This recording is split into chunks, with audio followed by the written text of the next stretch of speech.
ब्रह्मा विष्णु महेश अजर अमर नहीं है। इनका भी आविर्भाव अर्थात जन्म तथा तिरोभाव अर्थात मृत्यु होती है। प्रमाण के लिए देखिए देवी भागवत महापुराण। ब्रह्मा, मैं, विष्णु और शिव, यह तुम्हारी प्रभाव से जन्मवान है। हम तो जन्मवान है, हमारा तो जन्म होता है और मरते हैं, नित्य नहीं है, हम अविनाशी नहीं है। फिर इंद्रादि दूसरे देवता नित्य किस प्रकार हो सकते हैं? कृपया अवश्य सुनिए जगत गुरु तत्वदर्शी संत रामपाल जी महाराज के अमृत वचन।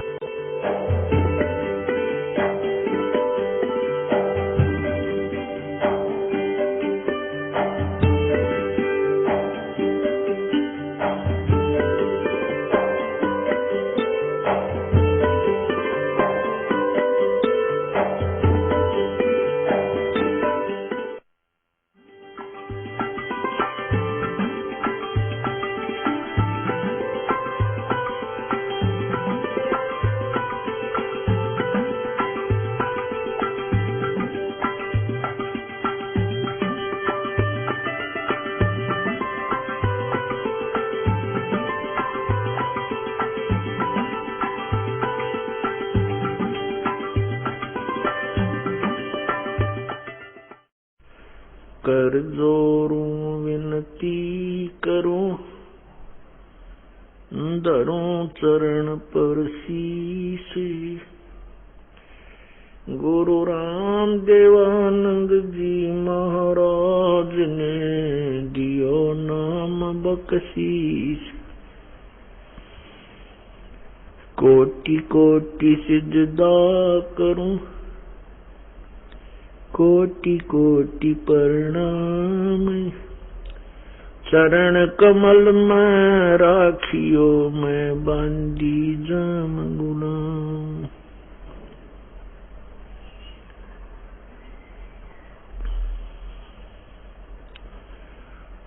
जय इब कै सतगुरु मिले, सब दुख आँखों रोए। चरणों ऊपर शीस रखूं, कहूं जो कहनी हो।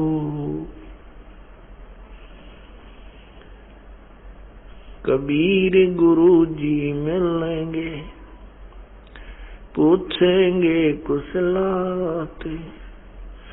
आद अंत की सब कहूं, अपने दिल की बात।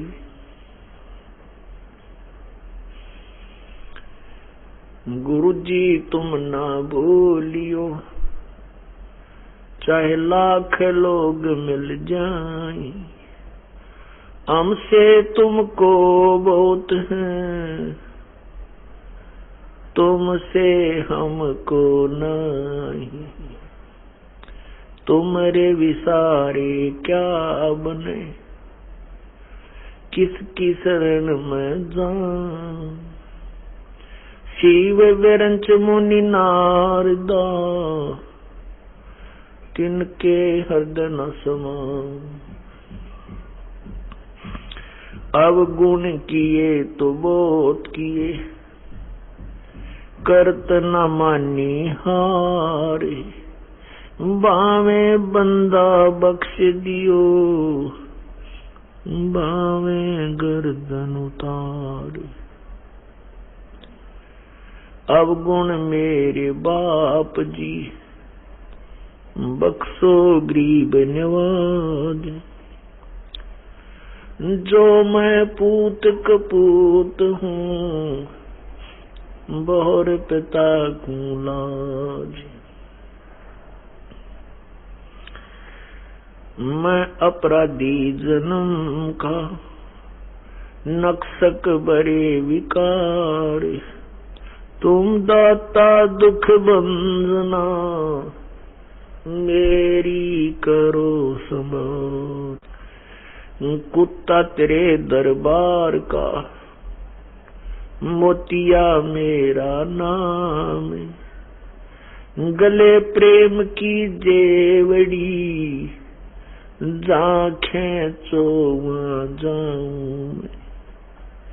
तो करो तो बावड़ू, दूर दूर करो तो जाऊं। जो राखो तो ही रहूं, जो देवो सो खाऊं।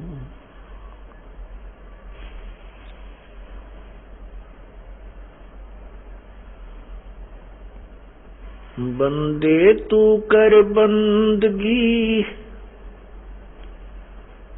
जे चावे दीदार। अवसर मानुष जन्म का भाई मिले न बारंबार। मानुष जन्म दुर्लभ है, ये मिले न बारंबार। तरवर से पत्ता टूट गिरे, वो बहर न लगता डार।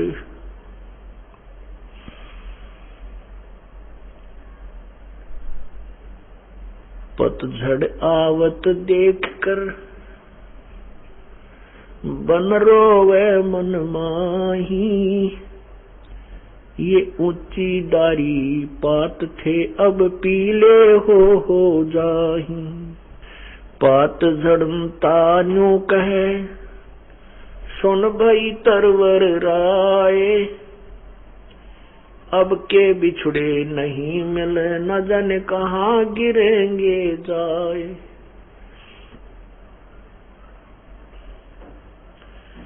तरवर कहता पात से, तरवर कहता पात से, सुनो पात एक बात।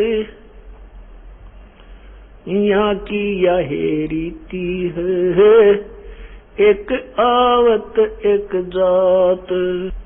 साथी हमारे चले गए, हम भी चालन हार। भाई कागज में बाकी रह रही, तात लगी है वार। वो पृथ्वीपति चकवे गए, जिनके चकर चलंत। रावण श्रीखे कौन गिने, ऐसे गए अनंत।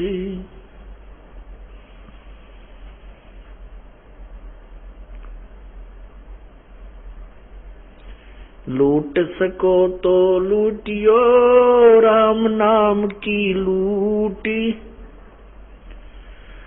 पीछे फिर पछताओगे, हे प्राण जाएंगे छूट।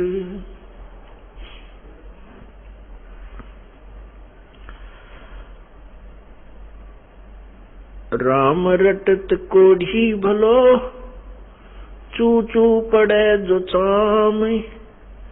ये सुंदर शरीर किस काम का, जा मुख नाही नाम। कबीर दिव्या तो वाये भली, जो रटे हरि नाम। नहीं तो काट के फेंक दियो, ये मुख में भलो ना चाम।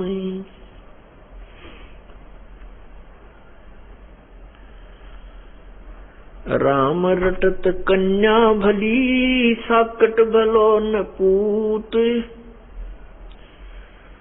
छेरी के गल गल थना, जिसमें दूध ना मूत।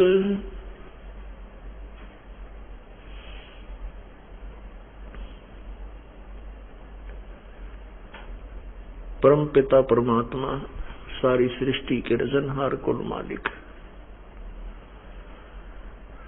कबीर देव, कबीर परमेश्वर अपनी प्यारी आत्माओं को अपने निज स्थान का ज्ञान कराने के लिए स्वयं ही इस धरातल पर आते हैं और अपने तत्व ज्ञान का वो प्रचार करते हैं। आज आपने सत्संग में सुना कि अपनी प्यारी आत्मा धर्मदास जी को वो तत्व ज्ञान बताया कि ये काल कौन है, ब्रह्मा विष्णु महेश, ये तीनों की क्या स्थिति है, ब्रह्मा विष्णु महेश के माता पिता कौन हैं, हमारे साथ ये धोखा क्यों हो रहा है, हमारे को इतनी प्रताड़ना क्यों दी जा रही है। हमें ये मालूम है कि हमारे अगले श्वास का कोई विश्वास नहीं है कि ये आएगा कि नहीं। परमात्मा कहते हैं कि नहीं भरोसा देह का, ये विनस जावे छिन माही। फिर इसका समाधान भी बताते हैं कि श्वास उस श्वास में नाम जपो भाई और यतन कछु नाही। आज आपने सुना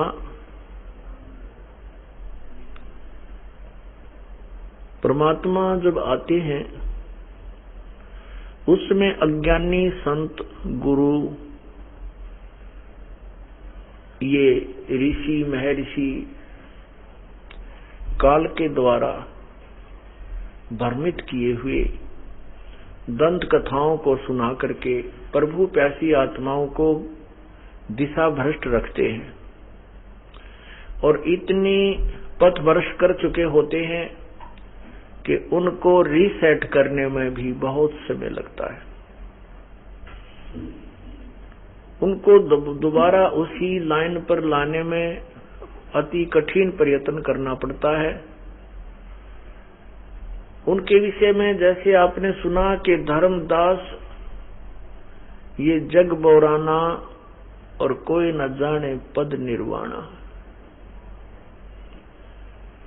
ये शब्द जो परमात्मा ने कहे यही हम और आप अन्य श्रद्धालुओं को कहते हैं कि भी जिन संतों की तुम शरण लिए हो उनके पास मोक्ष मार्ग नहीं है। फिर वो पूछते हैं क्या वो उस पंथ के पास भी मोक्ष मार्ग नहीं है। हमारा और आपका उत्तर होता है कि नहीं है। फिर प्रश्न करते हैं क्या वो इतने श्रद्धालु वहां जाते हैं उस पंथ में, क्या मोक्ष मार्ग नहीं है, क्या उनकी वे ऑफ वर्शिप ठीक नहीं है। हमारा उत्तर होता है कि नहीं है। क्या ये इतने बड़े बड़े श्रद्धालु, इतने लाखों लोग वहां जा रहे हैं, क्या वो संत भी सही दिशा नहीं दे रहे हैं। हमारा उत्तर होता नहीं है। फिर जो पुण्यात्मा होते हैं वो तो ये कहते हैं फिर भी हमें बताओ किसके पास है वो मार्ग। तो हम बताते हैं कि कबीर परमेश्वर का जो ज्ञान है वही वास्तविक तत्व ज्ञान, उसी में वे ऑफ वर्शिप पूजा की विधि श्रेष्ठ है और वो वर्तमान में इस दास के पास उपलब्ध है, इस पृथ्वी पर नहीं है। जो बुद्धिमान हैं, जो पिछले संस्कारी हैं, वो तो कहते हैं भाई फिर हमें कोई ऐसा शास्त्र दो, कोई सदग्रंथ दो जिससे हम विश्वास करें कि आपके गुरुदेव के पास अर्थात संत रामपाल दास के पास वास्तव में यथार्थ ज्ञान है। तो पुण्यात्मा तो शास्त्र पढ़ते हैं, फिर निर्णय लेते हैं, जो उसके अंदर निर्णायक ज्ञान दे रखा है उसको स्वीकार कर लेते हैं।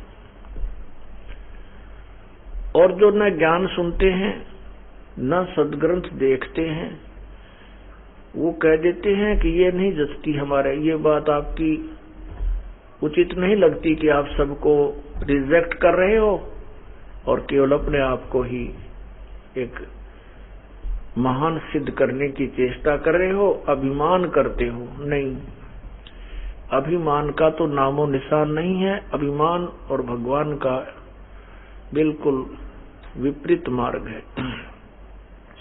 इस चीज से हम पूर्ण परिचित है कि जिस दिन इस प्राणी में अभिमान आ जाएगा परमात्मा दूर हो जाएगा, इतनी दूर हो जाएगा कि उसको निकट लाना बहुत मुश्किल हो जाएगा, बहुत कठिन होगा। इसलिए अभिमान नाम की तो कोई वस्तु होगी ही नहीं हम हमारे अंदर, क्योंकि हम तत्व ज्ञान से परिचित हैं। लेकिन हम सत्य ज्ञान हमें ऐसा प्राप्त है कि हम ये कह सकते हैं कि किसी के पास और ये भक्ति मार्ग नहीं है। इसको चाहे अभिमान समझो या एक सत्य समझो, वो आपकी अपनी सोच होगी। ये सच्चाई है कि इस संसार में आज के वर्तमान में परमात्मा ने इस अनमोल भंडार को दास के सामने ही खोला है। इस दास को सद्बुद्धि दी है अपनी कृपा से, जिससे इन उलझे हुए नौमन सूत को उन्हीं की कृपा से सुलझा पाए हैं। तो वो पुण्यात्मा भी ये कहकर टल जाती है कि नहीं, हमने ऐसा नहीं जचती आपकी बात। और तीसरे वो होते हैं जो आंखों देख लेते हैं, सुन भी लेते हैं और पढ़ भी लेते हैं कि सचमुच हम जो साधना कर रहे हैं ये बिल्कुल व्यर्थ है, तो वो फिर भी नहीं त्यागते और फिर भी सत्य मार्ग पर चलने का जो है मन नहीं बनाते।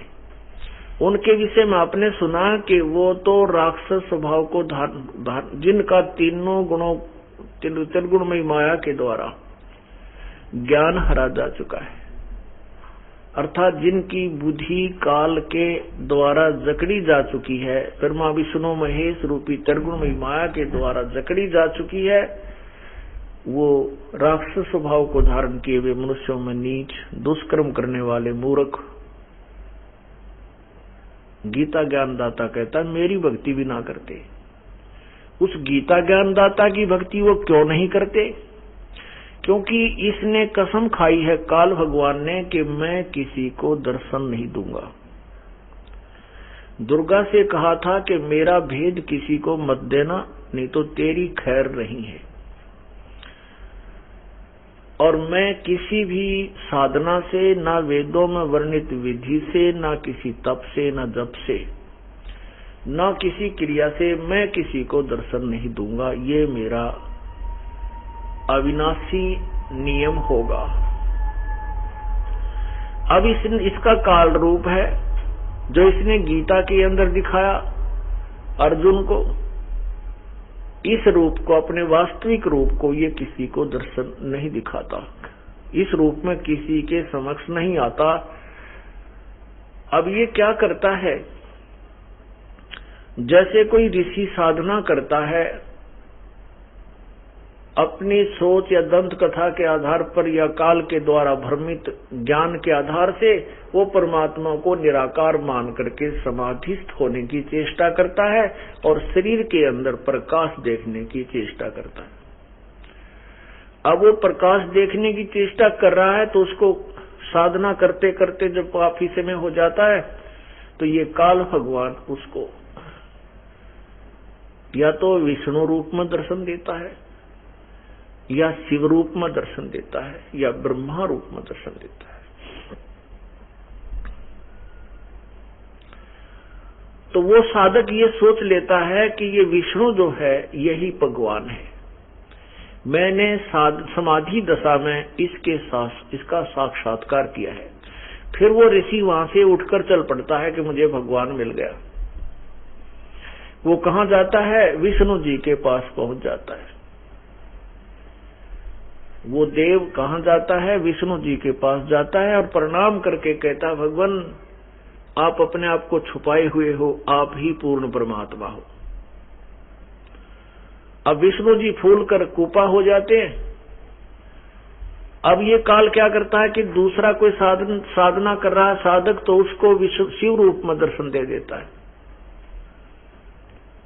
वो अपनी समाधि तोड़ करके चल पड़ता है कि मुझे भगवान मिल गया, और ये भगवान शंकर ही जो रजतमो गुण है उसी को पूर्ण परमात्मा मानकर उसी के गुण गाने लग जाता है कि यही भगवान है। क्यों भ्रम में रहते हो, यही भगवान है, यही सारी सृष्टि का रचनहार है। इसी प्रकार अन्य को ब्रह्मा के रूप में दर्शन दे देता है।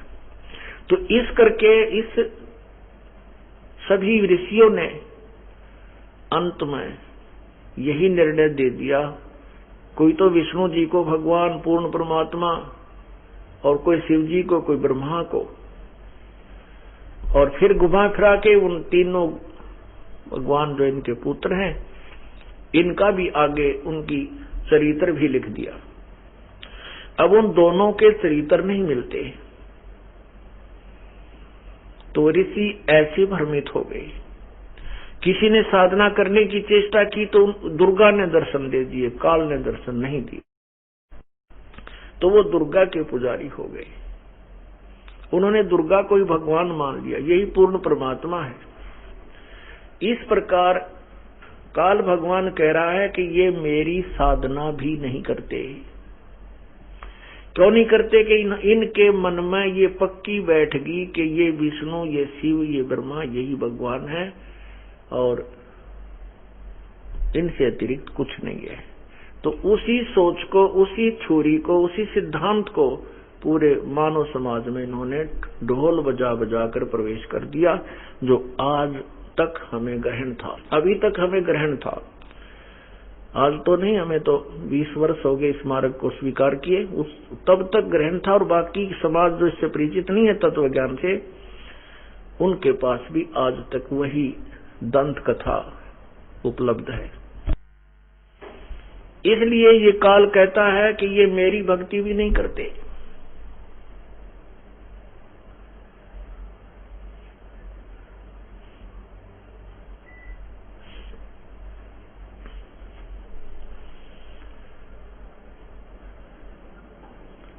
आपने सुना था कि धर्मदास मैं कहूँ चिताई, त्रिदेवन की उत्पत्ति भाई। परमात्मा कहते हैं कि मैं तुझे अब इन तीनों देवताओं ब्रह्मा विष्णु महेश की उत्पत्ति बताता हूँ। जैसा कि आज आपको सत्संग में सुनाया गया था,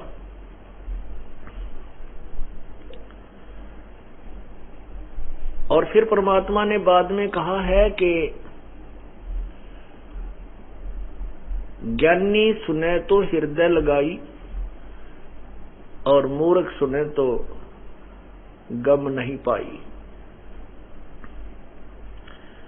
मां अष्टंगी पिता निरंजन, ये जम दारुण वंशन अंजन। पहले कीन निरंजन राई, और पीछे से माया उपजाई।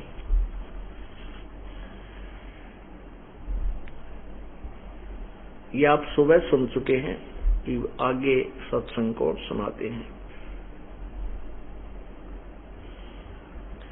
तीन देव और अवतारा, ताको भजे सकल संसारा। तीन गुणों का ये विस्तारा, धर्मदास में कहो पुकारा। ये तीनों गुण, रजगुण ब्रह्मा, सतगुण विष्णु, तमगुण शिव जी का ही ये फैलाया हुआ जाल है। और इसमें मुख्य ये काल है, ज्योति निरंजन है, ये ब्रह्म है। तीन गुणों की भक्ति में ये भूल पड़ो संसार, कहे कबीर निज नाम बिना कैसे उतरे पार। तीन गुणों की भक्ति में, यही तो गीता जी बता रही है कि इन तीनों गुणों की तक की जो साधना करते हैं वो मूर्ख, वो मुझे भी नहीं भजते। तीनों गुण कौन है? रजगुण ब्रह्मा है, सतगुण विष्णु, तमगुण शिव जी। में देखिएगा श्रीमद् भगवत गीता अध्याय 7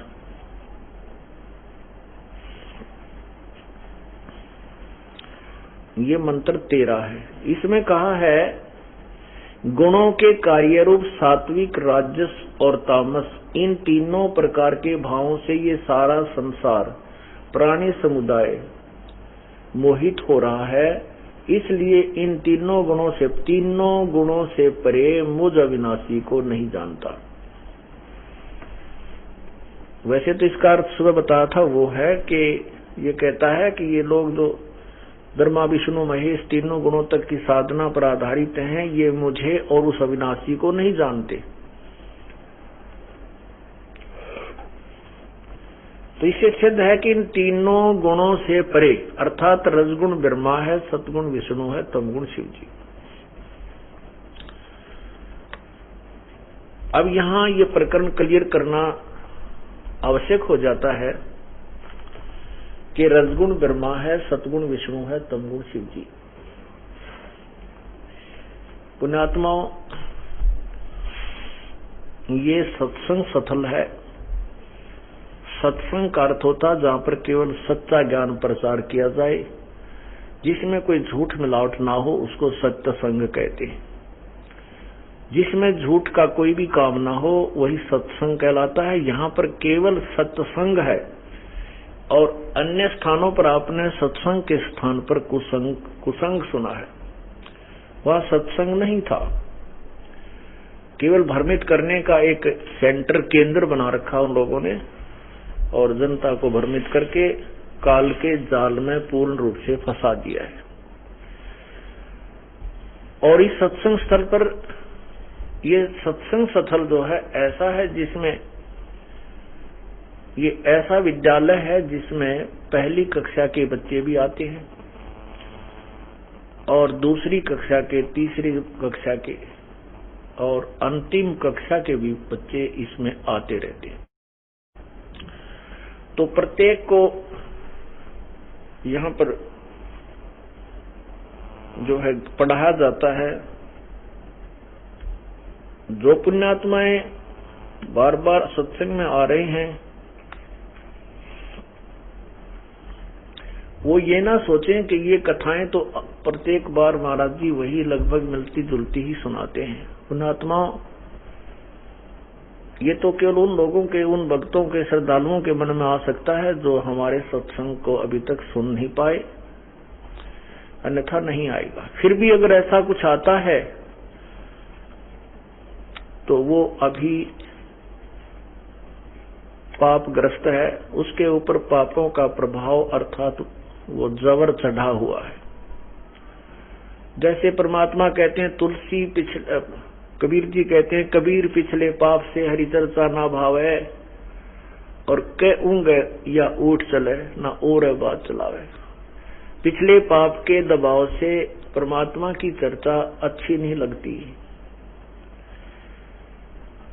और वो क्या करता है, या तो ऊँगने लग जाएगा थोड़ी सी देर में, या कोई और चर्चा शुरू कर देगा, कोई बात याद आ जाएगी बिजनेस और व्यापार की या घर बार की, और उसको कोई कह दे कि भाई बोलना मत, आनंद सारा। तो सभी तो ऐसे नहीं होते, कुछ तो ऐसी पुण्यात्मा जिनको एक एक शब्द की चाह होती है, क्योंकि उनको भूख लगी होती है, वो निरोग होते हैं, अर्थात उनको पाप कर्मों का जबर नहीं होता, तो उनको टोकते हैं, रोकते हैं, भाई मत बोलना मत। वो आदत से लाचार होते हैं, उनको दोबारा फिर टोक दिया जाता है तो वो उठ कर चल पड़ता है। परमात्मा उनके लिए कहते हैं कि कबीर पिछले पाप से हरि चर्चा ना भावे सुआवे, या तो ऊँग या उठ चले ना और बात चलावे। तुलसीदास जी कहते हैं कि तुलसी पिछले पाप से हरि चर्चा ना भावे, और जैसे जबर के बेगते में भूख विदा हो जावे। जिस व्यक्ति को बुखार बना हो, जबर चढ़ा हो, उसको मनुखा दाख जो मीठी होती है, सेब संतरे फल जो स्वादिष्ट होते हैं, और प्रतिदिन आहार करने वाला जो पदार्थ है, वो रोटियां भी कड़वी लगती है, मुंह की तरफ नहीं की जाती, उल्टी गिरने को हो जाती है। तो उस बुखार ने उस रोगी की व्यवस्था, शरीर की व्यवस्था को इतना कंडम कर दिया, इतना बिगाड़ दिया कि मीठी वस्तु भी कड़वी लग रही है, प्रतिदिन खाने वाला आहार भी कड़वा लग रहा है, अस्वादिष्ट लग रहा है। अब उसका ट्रीटमेंट क्या है, उसका हल क्या है, उसका जो उपचार क्या है, कि बुखार उतारने के लिए कड़वी दवाई ही खानी पड़ती है, चाहे रुचि हो या ना हो। अरुचि होते हुए भी कड़वी दवाइयों की फांकी लगानी पड़ती है, कुनीन खाना पड़ता है। और उसी से वो स्वस्थ होगा, अन्यथा वो अपने जीवन से हाथ धो बैठेगा। और जब वो स्वस्थ होने लगता है, बुखार कम होने लगता है, थोड़ी सी रुचि बनने लगती है, जब वो पूर्ण रूप से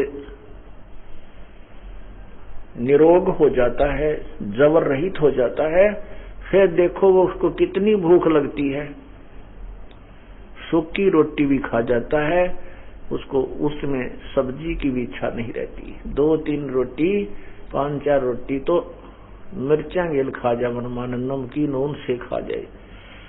तो वो ऐसा क्यों हुआ? क्योंकि उसका जो बुखार था वो उतर गया है, वो स्वस्थ हो गया। ठीक इसी प्रकार जिन पुण्यात्माओं को सत्संग प्राप्त हुआ, और सत्संग में आने से सत्संग सुन, पहले तो सत्संग की बातें अच्छी नहीं लगती, क्योंकि हमने रागनी सुन रखी, हमने फिल्मी गाने सुन रखे, वो डांस देख रखे, सारी बकवाद भीतर भर रखी। वो क्यों अच्छी लागे भगवान की चर्चा? क्योंकि हमारे अंदर वो सारा कबाड़ भरा। तो उसको निकालने के लिए ही सत्संग सुनना आवश्यक है। और वो आपको कुछ समय के उपरांत ऐसा आनंद आएगा इस परमात्मा की वाणी में, आपको ना रागनियां अच्छी लगेंगी। जब आप पूर्ण रूप से निरोग हो जाओगे, जब आपके ऊपर पाप कर्मों का दबाव नहीं रहेगा और प्रभु की तरफ रुचि बढ़ेगी, तो उस समय आपको ना कोई फिल्मी गाने अच्छे लगेंगे, ना कोई इधर उधर की कोई बकवाद बात करेगा, वो भी आपको कतई नहीं सुहावेगी, वहां आप बैठ भी नहीं सकोगे। और पहले परमात्मा की चर्चा में रुचि बिल्कुल नहीं बनी थी। तो पुण्यात्मा जैसे कोई भक्त यहाँ पहली बार भी आते हैं, और कुछ ऐसे भी हैं जिन्होंने सत्संग सुन रखे अन्य संतों के, वहां कहते ढोलकी ढोलकी बाजरी होगी, का हारमोनियम चल रहे होंगे। और कई ऐसे स्थान भी हैं जहां डांस करने लग जाते हैं, कहीं कुछ करते हैं। तो उसने जो वैसे देख रखे हैं, तो वो भी उसी रंग में रंगा हुआ होकर के यहाँ कुछ दिनों तक तो ऐसे ही विचलित रहेगा कि वहां तो ऐसा देखा था, वहां ऐसा देखा था। लेकिन आपने जो यहाँ देखा होगा कहीं नहीं देखा होगा, और ना ही देख पाओगे। कहने का भाव ये है कि जब भक्तात्मा सत्संग में आते हैं और बेशक रुचि ना हो, प्रभु की चर्चा सुनते रहिए। भले ही प्रथम बार जो आता है उसको लगता है नहीं ये झूठ बोल रहा, नहीं ऐसे नहीं होगा, ऐसे नहीं होगा। और जब आपके समक्ष प्रमाण आएंगे, आप दांतों तले उंगली दबाओगे। एक बार ये दास जब हमारा साथ इस पे आस्था चैनल पर प्रोग्राम आया करता था, तो उन नकली गुरुओं ने, ऋषियों ने, उनके अनुयायियों ने विरोध करके वो बंद करवा दिया। फिर हमने सोचा कि जन साधारण गांव शहर में जाकर के सत्संग करें। वहां करने लगे हम। महाराष्ट्र में भी गए, इसमें गुजरात में भी गए, राजस्थान में भी गए, हरियाणा के अंदर भी प्रारंभ किए। बाद में वो भी नहीं अच्छे लगे, वहां भी विरोध बहुत ज्यादा बढ़ गया। तो हमने सत्संग करना फिर वहां बाहर बंद कर दिए। अपने क्रोथा आश्रम में या अब्रवाला आश्रम में ही सत्संग प्रारंभ किए।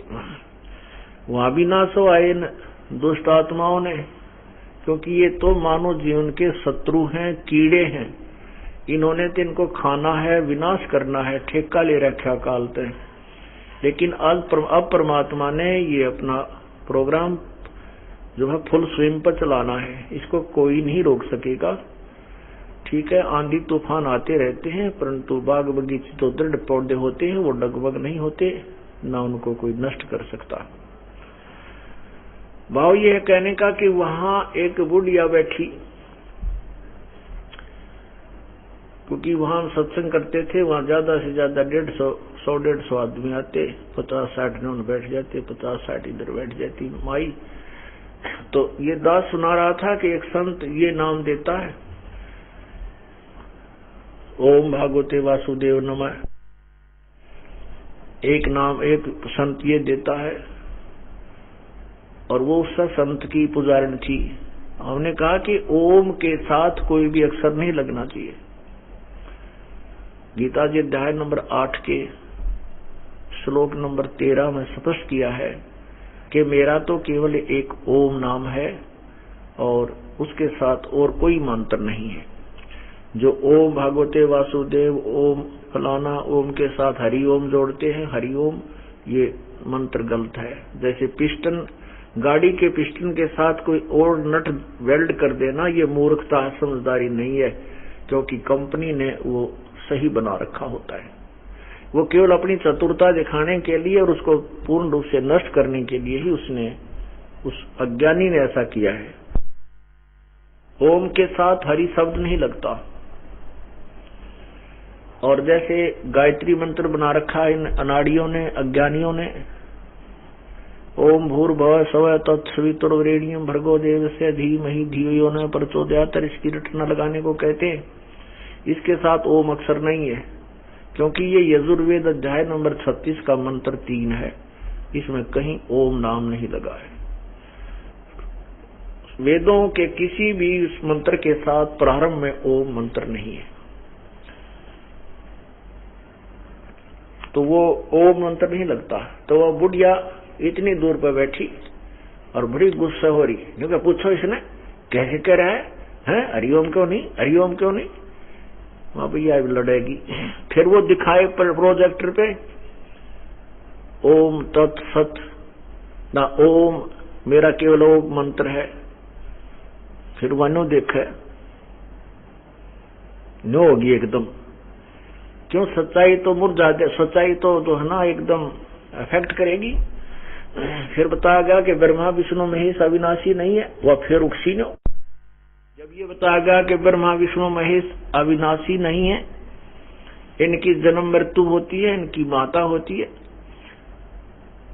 वो फिर चिंगरगी क्योंकि ले देख ले के है। वो फिर दिखाई मैंने ये जो इसमें जो है ना शिव पुराण में, विष्णु पुराण में और देवी पुराण में, गीता में प्रमाण किया, यूं देखा टेढ़ी टेढ़ी। फिर वो एक बूढ़ा, 2 बूढ़े बुजुर्ग बैठे, वो क्या कह रहे हैं हमारे भक्त, उन्होंने भक्त सुन रहे थे, ने बोला ये कोई षड्यंत्रकारी है, इसने नकली बनवा रखी है किताब, ये पुराण है, हमने कदे नहीं पढ़ी पुराण में, किसी पुराण में भी कोई नहीं। फिर वो दिखा ना गीता प्रेस गोरखपुर से प्रकाशित, फिर न देखे गीता प्रेस से प्रकाशित है। फिर घर जाके मिलावे। तो पुण्यात्माओं कहने का भाव ये है कि हम जिन सदग्रंथों को सिर पर लिए फिर रहे हैं और हमने उससे का ना पता इसमें क्या लिखा है। परमात्मा कहते हैं बंजारे के बैल जो फिरे देश परदेश, और बंजारे के बैल जो और कमर पर खांड लाद के और भूस खाते हैं बिन सतगुरु उपदेश। अब जैसे बैल होता है बंजारे का, उसके सिर पर उसके ऊपर खांड का बोरा भर रखा होता है और वो चारा खा रहा है, ऊपर कितनी बढ़िया माल उसके कमर पर रखा है ज्ञान बिना। तो कहने का भाव ये है कि हम इन सदग्रंथों को लिए फिर रहे थे और इनमें क्या अनमोल वस्तु लिखी है, इसको प्रयोग ना करके हम और ही ऊटपटांग साधना और ज्ञान की गठड़ी बांध रहे थे।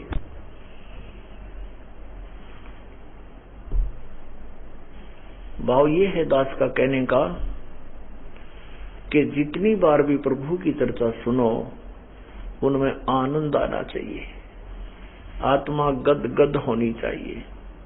पुराने भक्त हैं, नए भक्तों को तो थोड़ा सा देर में आएगा आनंद, लेकिन पुरानों को ये नहीं होना चाहिए कि यही कथाएं बार बार सुनाई जाती हैं।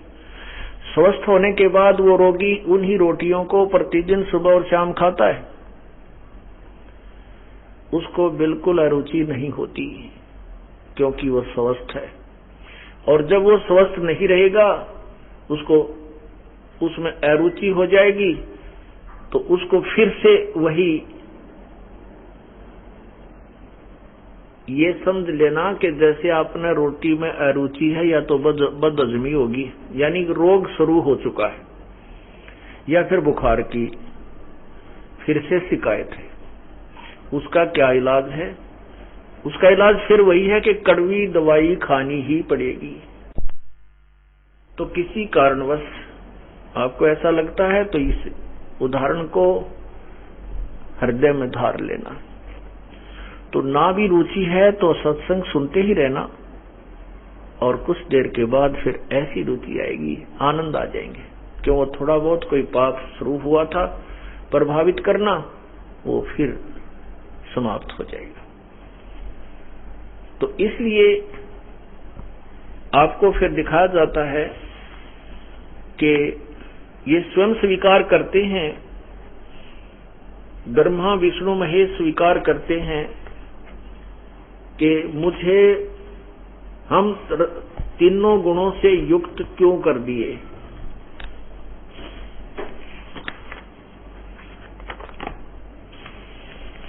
ये देखिएगा देवी महापुराण श्रीमद देवी भागवत,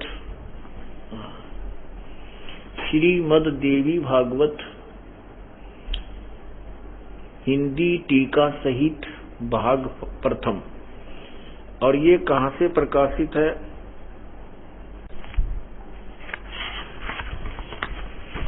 ये देखिएगा, अथ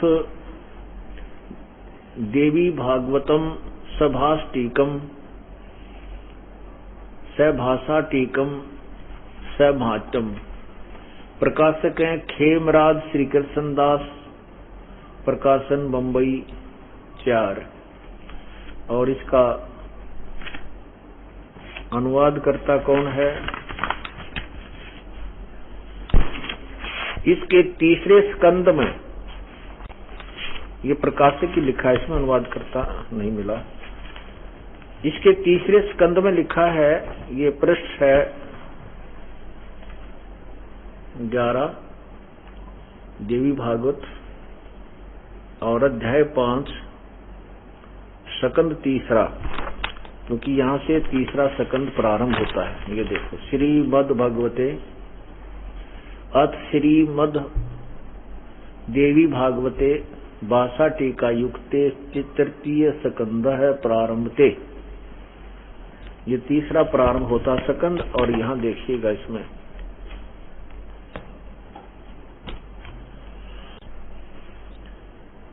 ये शंकर भगवान कहते हैं, हे माता, यदि हमारे ऊपर सदा आप दया युक्त हो तो हमको तमोगुण में किस प्रकार प्रदान किया है। ब्रह्मा रजोगुण और हरि सतोगुण युक्त किए।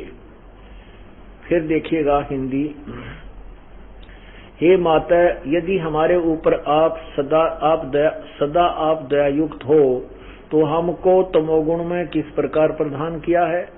ब्रह्मा रजोगुण और हरि सतोगुण युक्त किए। ये तो आपने हिंदी देखा, अब देखिएगा इसी की संस्कृत। इसी में दोनों है, संस्कृत भी है और हिंदी भी। ये देखो,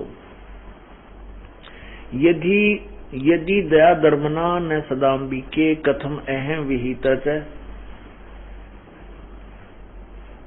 तमोगुण कमल जय माने कमल से उत्पन्न होने वाले ब्रह्मा, रजोगुण संभव है सुविहित, और किमु सतोगुणो हरि। इसका अनुवाद आप पढ़ चुके हैं। अब इससे ये बात स्पष्ट हुई कि रजगुण ब्रह्मा है, सतगुण विष्णु है, तमगुण शिव जी। और यही प्रमाण, और ये भी आपको स्पष्ट करते हैं कि ये स्पष्ट होता है कि ये कहते हैं कि हे माता, अर्थात दुर्गा इनकी मां है, दुर्गा इनकी माता है, ब्रह्मा विष्णु महेश की। और पिता कौन है? ये काल, सदाशिव रूपी काल।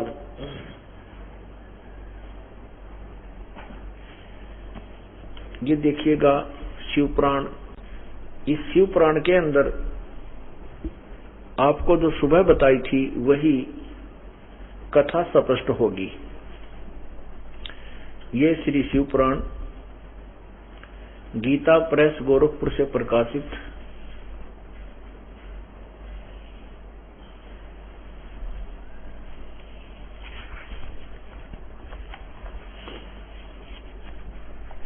इसके रुद्र संहिता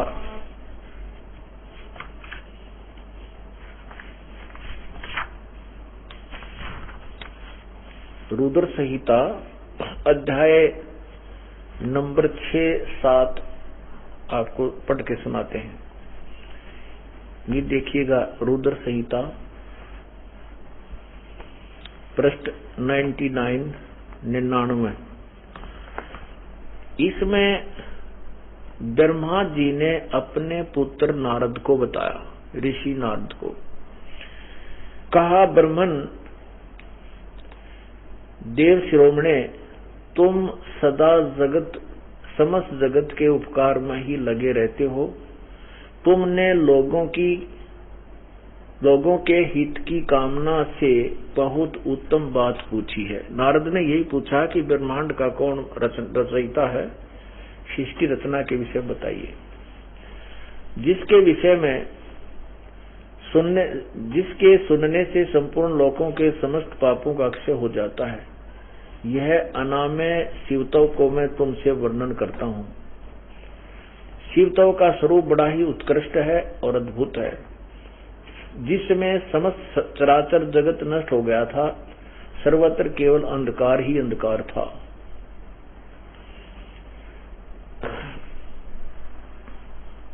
उस समय सत, ये तत् सत ब्रह्म, तत् माने वह है सद ब्रह्म। इस श्रुति में जो सत्य सुना जाता है एकमात्र वही शेष था। जिस परब्रह्म के विषय में ज्ञान और अज्ञान से परिपूर्ण उक्तियों द्वारा इस प्रकार ऊपर बताए अनुसार विकल्प किए जाते हैं, उसने कुछ काल के बाद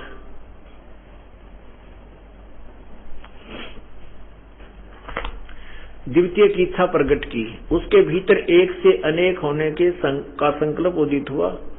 तब उस निराकार परमात्मा ने अपनी लीला शक्ति से अपने लिए मूर्ति आकार की कल्पना की। यह देखिएगा, जो मूर्ति रहित परब्रह्म है, परम ब्रह्म है, परम जो मूर्ति रहित परम ब्रह्म है, उसकी मूर्ति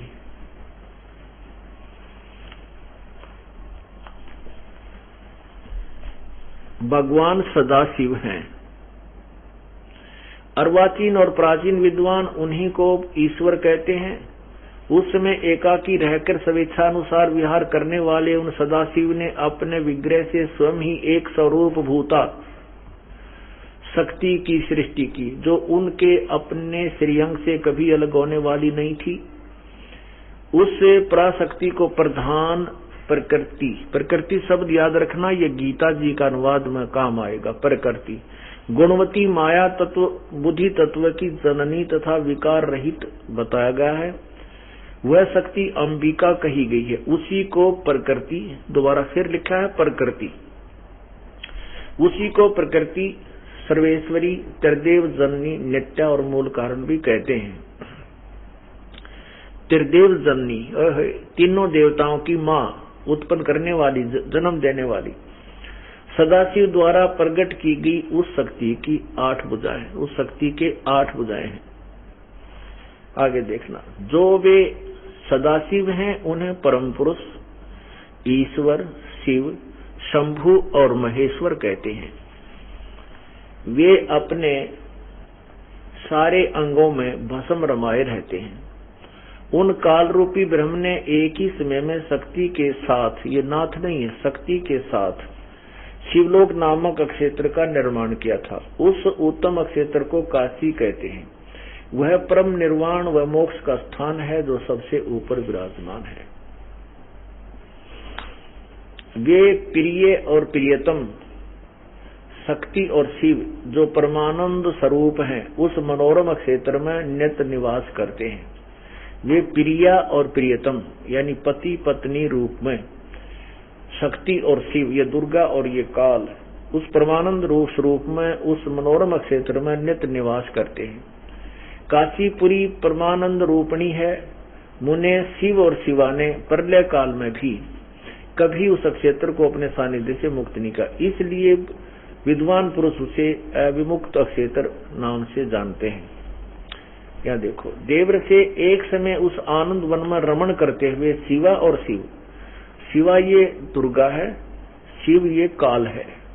शिवा और शिव के मन में यह इच्छा हुई कि किसी दूसरे पुरुष की सृष्टि करनी चाहिए, जिस पर यह सृष्टि संचालन का महान भार रखकर हम दोनों केवल काशी में रहकर स्वेच्छा अनुसार विचरें और निर्वाण धारण करें।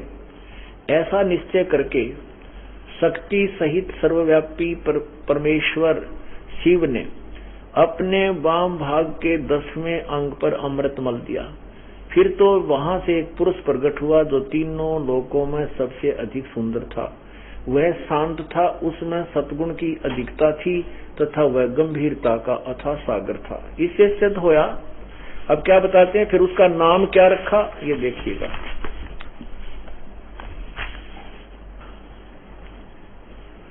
तदंतर उस पुरुष ने परमेश्वर शिव को प्रणाम करके कहा, स्वामिन मेरे नाम निश्चित कीजिए और काम बताइए। उस पुरुष की यह बात सुनकर महेश्वर भगवान शंकर हंसते हुए मेघ के समान गंभीर वाणी में उससे बोले। शिव ने कहा, वत्स, व्यापक होने के कारण तुम्हारा विष्णु नाम विख्यात हुआ। अपनात्माओं, एक तो ये सिद्ध हुआ कि ये काल रूपी ब्रह्म ये ज्योति निरंजन है, और ये भी सिद्ध हुआ कि दुर्गा को प्रकृति भी कहते हैं और ये त्रिदेव जननी है, और यही इन दोनों के संयोग से विष्णु जी का जन्म हुआ। ये तो आपने 6ठे अध्याय में सुना, रुद्र संहिता शिव पुराण।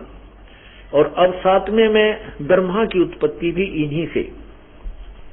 ये देखिएगा अध्याय 7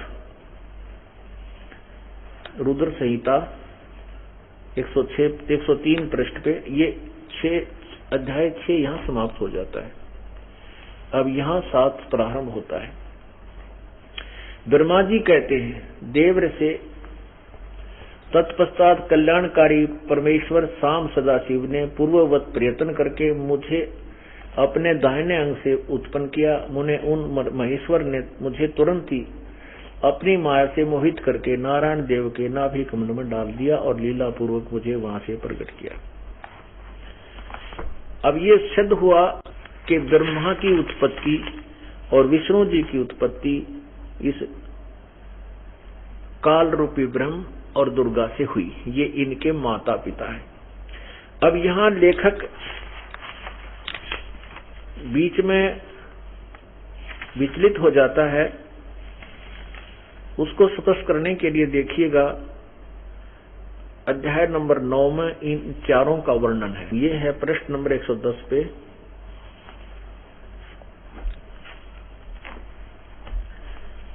यहाँ पूरा वर्णन करके बताते हैं, इस प्रकार ब्रह्मा विष्णु और रुद्र इन तीनों देवताओं में गुण है, परंतु शिव गुणातीत माने गए हैं। अब यहाँ 4 हो गए, ब्रह्मा विष्णु रुद्र और शिव। ये कैसे हैं? सच्चाई छुप नहीं सकती, ये खूब भ्रमित रहे हैं ये लोग। ब्रह्मा विष्णु महेश को भी यथार्थ ज्ञान नहीं है। इस कारण से ब्रह्मा जी ज्ञान बताने की चेष्टा कर रहे हैं, कुछ अपनी सोच, कुछ परमात्मा पूर्ण ब्रह्म से सुना हुआ ज्ञान, और